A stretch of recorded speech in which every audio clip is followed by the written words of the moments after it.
मेरा नाम मुजम्मिल हुसैन विरक एडवोकेट है। आज हम माइनर एक्ट जो कि पार्ट 3 LLB पार्ट 3 में पढ़ाया जाता है, जिसमें माइनर एक्ट में मुख्तलिफ लॉ मौजूद है। आज का जो हमारा लेक्चर है वो रिलेटिंग टू आर्बिट्रेशन एक्ट है। आर्बिट्रेशन, जैसा कि आप इससे पहले रवायतों में पढ़ते आए हैं कि पंचायती बैठकर फैसला करते हैं। दो फ्रीकैन के दरमियान तनाज़ा होता है, मुकामी तौर पर किसी शख्स को सालिस मुकर्रर करके उसको इख्तियार दे दिया जाता है कि वो फ्रीकैन के दरमियान जो फैसला करेगा वो दोनों फ्रीकैन को काबिल कबूल होगा। यही आज का हमारा लेक्चर है आर्बिट्रेशन के बारे में। आर्बिट्रेशन जिसे सालसी लॉ कहते हैं, यानी कानून सालिस का कानून है। इसमें हम इंट्रोडक्शन इसका देखेंगे, मॉडर्न एज यानी मौजूदा दौर में इसकी अहमियत क्या है, और उसके बाद जनाब ये कस्टम, ये एक रवायत के तौर पर चला आ रहा है और दौरे जदीद में भी इसकी अहमियत बहुत ज़्यादा है, और बनिनो इंसान के तख्लीक से इसका अमल चला आ रहा है। मसलसल with the passage of time इस पर लोग अमल दरामद करते आ रहे हैं, इसको मानते आ रहे हैं। और उसके बाद हम जनाब इसकी इम्पोर्टेंस के बारे में पढ़ेंगे कि ये कितना अहम है, एडवांटेज, इसके फ़ायदे क्या हैं। और ये एक काजी जुडिशल प्रोसीडिंग है, नीम अदालती कार्रवाई है, जिसकी बहुत ज़्यादा अहमियत है। जैसा कि आर्बिट्रेशन एक्ट में ये लॉ मौजूद है और आर्बिट्रेशन का बकायदा एक प्रोसीजर उसमें बताया गया है। अब आप इस माशरे में, हमारे पाकिस्तान में भी और पूरी दुनिया में, ये तकरीबन मकामी तौर पर जो महल्लेदार, पंचायती, चौधरी या हमसाया या कोई मज़्ज़ पर्सन जिसको दोनों फ्रीकैन जिनका तनाज़ा होता है अपने तौर पर अख्तियार दे देते हैं कि ये जो फैसला करेगा वो हमें कबूल होगा। अब आर्बिट्रेशन में जिस शख्स को सालिस मुकर्रर किया जाता है उसको आर्बिट्रेटर कहते हैं। उसको उस तनाज़े से मुतल्लिक़ा जो फ्रीकैन के दरमियान पैदा होता है, क्योंकि हर तनाज़े में कम से कम 2 फ्रीक लाजमी होते हैं जिनके दरमियान वो झगड़ा होता है, वो दोनों फ्रीकैन उसको इख्तियार दे देते हैं। अब इस आर्बिट्रेशन एक्ट को, जैसा कि सालिस का कानून सालसी, ये एक पार्लियामेंट के ज़रिए ये लॉ इन एक्ट होकर नाफज हुआ है और जिस पर बाकायदा कोर्ट अमल दरामद करवाती हैं। आर्बिट्रेशन की बाकायदा डेफिनेशन तो मौजूद नहीं है, लेकिन हम इसे अपने एक मुख्तसर सी डेफिनेशन में यही कह सकते हैं कि every proceeding which is adopted by some person who appointed by the parties in dispute out of the court and give him power to announce some decision about the dispute between those parties, that decision is called award, and that decision is announced by arbitrator in arbitration proceeding। ये मुख्तसर सा इसकी definition है।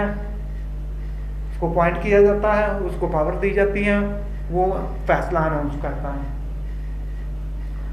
अब that is the one way out of the court without intervention of the court. Sometime a court can appoint a person as an arbitrator for the decision between the parties और for the collection of some material evidence between the parties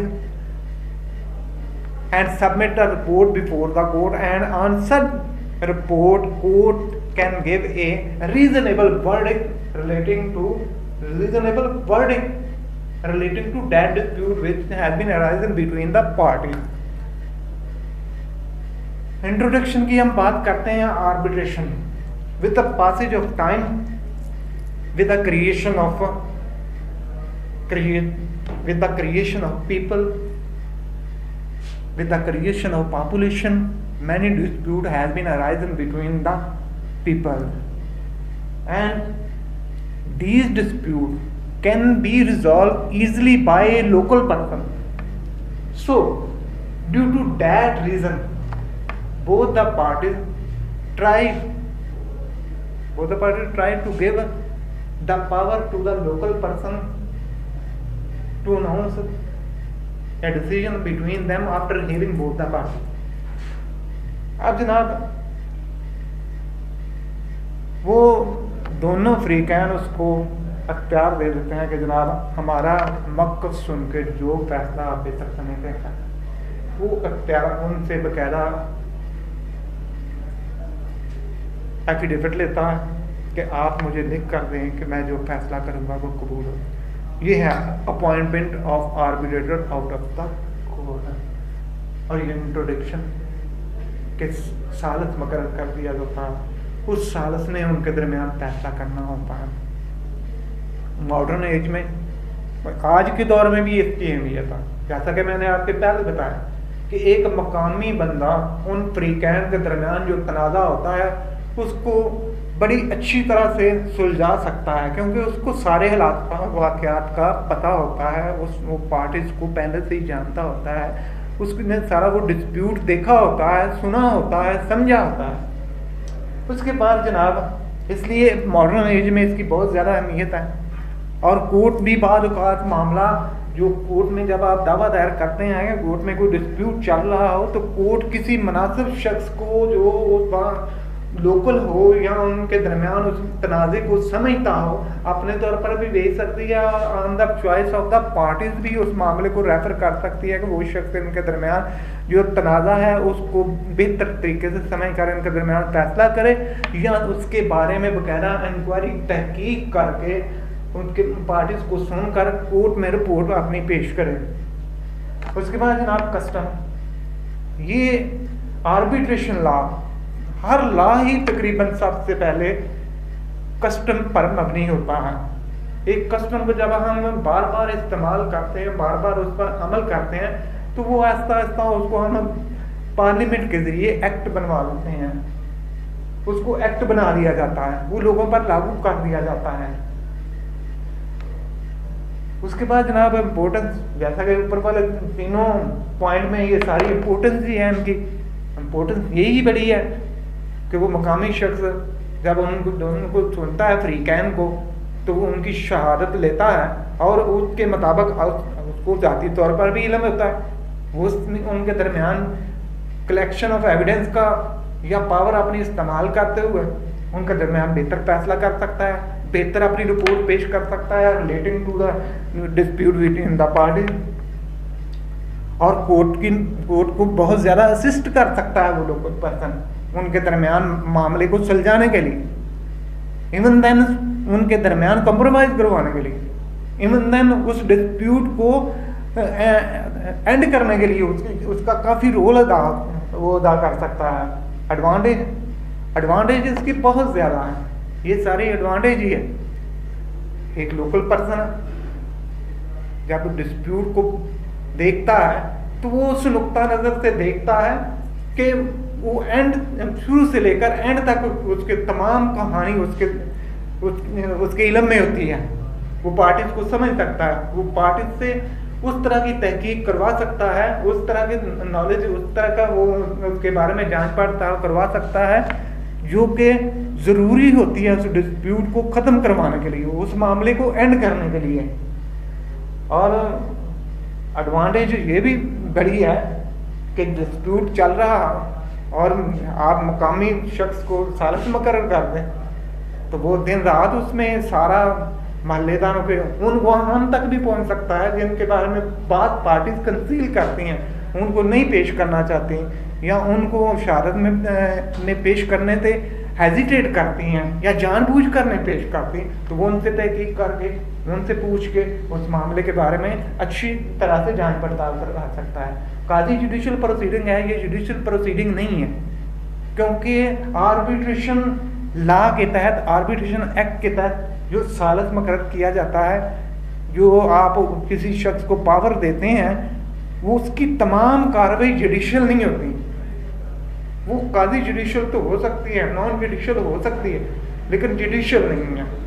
क्योंकि जब वो arbitrator जिसको आपने मुकर्रर किया है, दोनों फरीक ने मुकर्रर किया है, वो जब अपना डिसीजन देता है जिसे हम अवार्ड कहते हैं, तो हम उस अवार्ड को अदालत में ले जाकर पेश करते हैं और कोर्ट उसके ऊपर बकायदा दोनों फरीकैन को सुनकर एतराज़ात वगैरह देखकर, शहादत वगैरह देखकर उसके बाद अपनी जजमेंट अनाउंस करती है।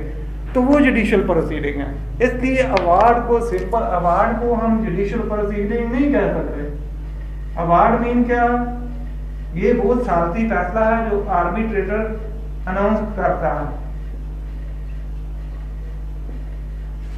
और इसको रूल ऑफ कोर्ट बनाना पड़ता है। कोर्ट में ले जाकर इसके ऊपर बकायदा एक जजमेंट लेनी पड़ती है। वो जजमेंट ऐसे नहीं होती, उसमें बकायदा एक फरीक जो है वो कोर्ट में जाकर दरख्वास्त गुजारता है कि हमने without the intervention of the court, out of court हमने ये डिस्प्यूट फलां शख्स को हमने we have been appointed a person an arbitrator and after hearing both the parties that arbitrator announce that award, so I want to produce that award before the court, and I want to produce evidence in support of that award, and I request before the court to make rule of court that award and give a judgment relating to the implementation on such award।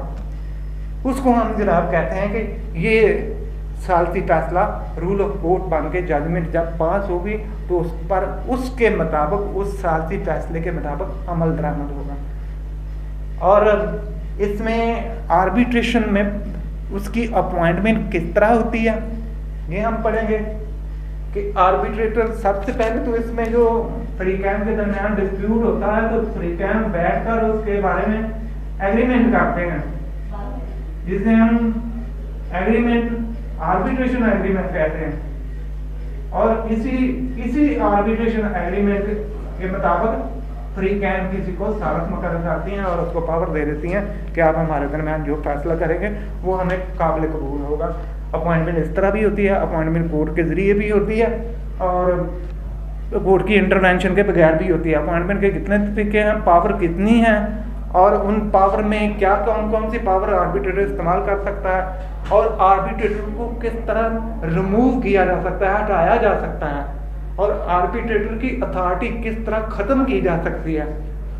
ये मुख्तलिफ इसके जो पहलू हैं वो हम discuss करेंगे, वो इसमें पढ़ेंगे कि ये नहीं कि हमने किसी को आर्बिट्रेटर मुकर्रर कर दिया तो then we have no power to remove that person.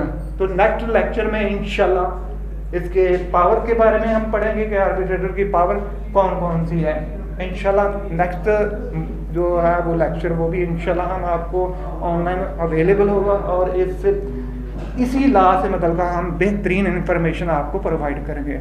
शुक्रिया।